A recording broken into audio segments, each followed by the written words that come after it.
Ministério Finanças se resolve problema governo nian. Nebe iha durante lorong atus ida ronulu nialaran. Vice-Ministro Finanças Heller Lopes satu assunto ne. Ba jornalista Sira foi no encontro com membro governo Sira. E edifício Ministério Finanças aitara claran dili. Sexta-feira lorong sanulu resinhat. Fulan Julho tina rihundua ronulu resin tolu.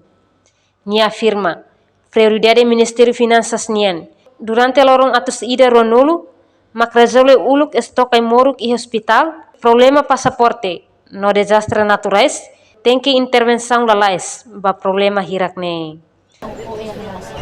Prioridades né, Itafoti, por enquanto agora Itafoti se buat né que o senhor primeiro-ministro ato ia linha discurso e a inauguração do governo fone e a nevane e a medidas balu né que tem até 120 dias né precisa resolver nessa estoca e moro passaporte ainda dá o que a desastre naturais né precisa halo intervenção né Otam buat balu né que kita precisa resolver rotina né medidas né que kita tem que resolver orçamento repetitivo.